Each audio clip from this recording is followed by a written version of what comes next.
Hey everyone, it's Symbiosis. I hope you're all doing well. Welcome back to my channel, or if you're new here, just welcome. How are you?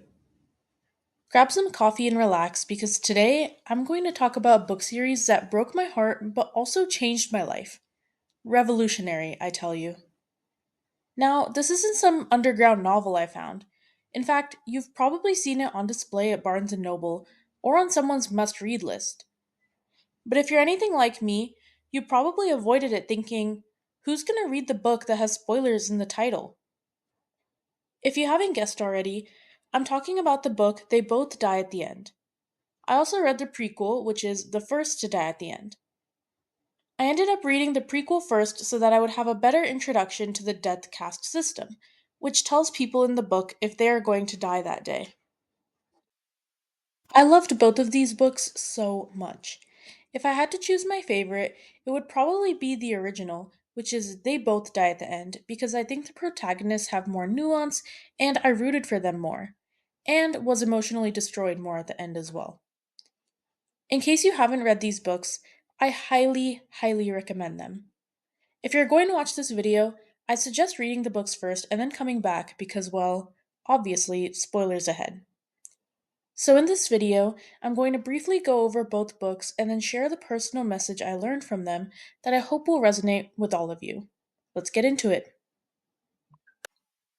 The first book in the Deathcast universe is The First to Die at the End. The main characters are named Valentino and Orion. Valentino is an aspiring model from Arizona who just moved to New York City in order to begin his career. His twin sister, Scarlett, is on her way to New York City as well, and they will be living together. Valentino goes to Times Square and meets Orion, the other main character, and Orion's best friend named Dalma. Orion has a chronic heart issue that can only be lessened through a heart transplant, so he's been expecting a call from Deathcast. But a plot twist in the book is, spoiler alert, Valentino is the one who's going to die. To be honest, I was expecting this twist, so it didn't really shock me too much, but I like it regardless. My favorite thing about this book is the strong bond between Valentino and Orion. Orion tackles Valentino and saves him from getting shot in Times Square, even though they're practically strangers. And when Valentino finds out he's going to die that day, he offers Orion his heart. All in all, you can tell that they truly love each other. Another thing I love about this book is actually the ending. Valentino dies as a true hero in the arms of Orion, his true love. Essentially, Valentino's landlord named Frankie was an abusive man who beat his wife, Gloria. She tries to divorce him, and things escalate quickly when Valentino steps in and tries to save Gloria and Pazito, Gloria's son. Frankie pushes Valentino outside, and well, Valentino dies. Orion gets Valentino's heart through the surgery and keeps both of them alive, in a sense. They Both Die at the End is the second novel in the Deathcast universe, even though it was written first. It follows the budding romance between Rufus, a foster kid, and Mateo, a kid afraid by his own thoughts. There are some Easter eggs hidden in the prequel that tells us a little bit about these characters. Valentino and Orion talk to Rufus's dad, who sells him a camera even though his shop was broken into. In this book, we learn that Rufus's entire family died in a car accident, leaving him feeling guilty for surviving. Another Easter egg from the previous book has to do with a side character named Dalma. In the first book, she is described as an aspiring computer programmer, and the second book shows how popular her app called The Last Friend became. This app allows Deckers, or people who received a Deathcast notification, and non Deckers to meet and support Deckers throughout their last day. But without further ado, let me tell you why I think this book is even better than the prequel.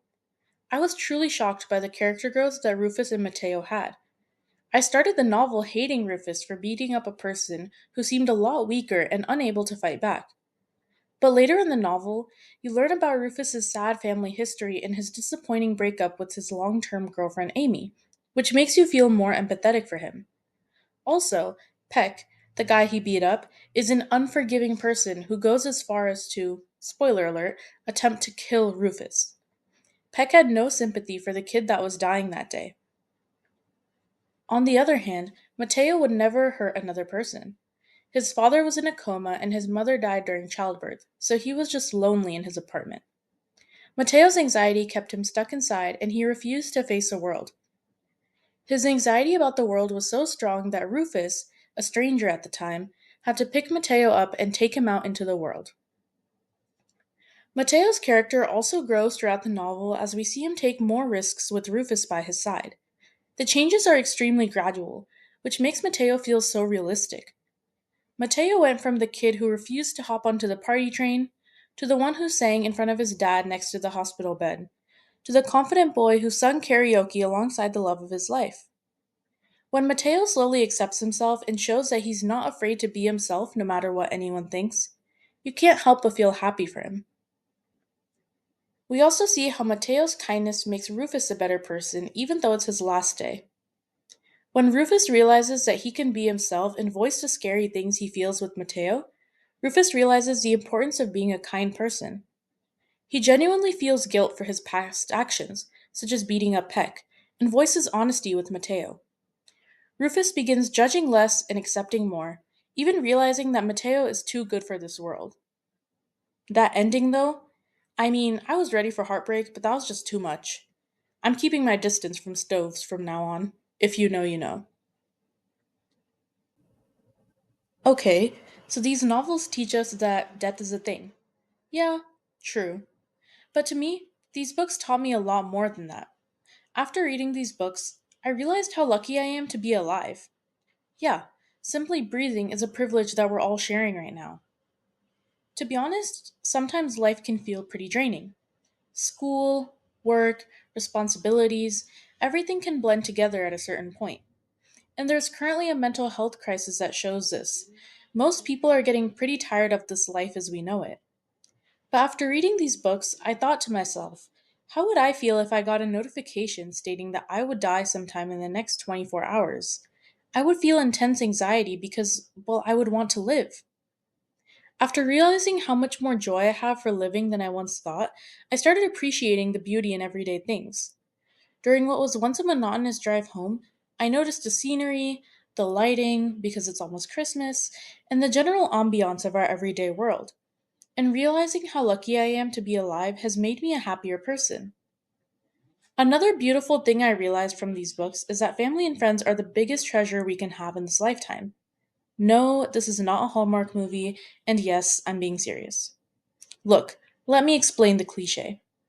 What do we think of when we envision the perfect life? If you're like me, maybe you thought of a mansion, a nice car, or a career that makes people envious. But what do those things do? Imagine you have all of them, but you realize you're going to die soon. What was the point of all of that? Evading happiness and the sole drive to achieve wealth ended up doing me no good considering that connections with others would have made me the happiest. I do get that having money is extremely important. After all, you need a house, food, clothing, and maybe a car. But after that, what purpose does wealth have? From the perspective of a person's last day on earth, we can see that having special people by your side is what will make you happy. We all get nervous and sad and hopeless, but having a community is what brings us confidence, happiness, and hope.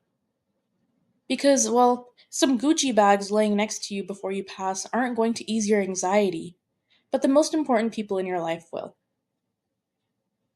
Thanks for watching today's video. I hope you enjoyed it and agree with some of my insights. If there's anything you want to add, put it down in the comments below.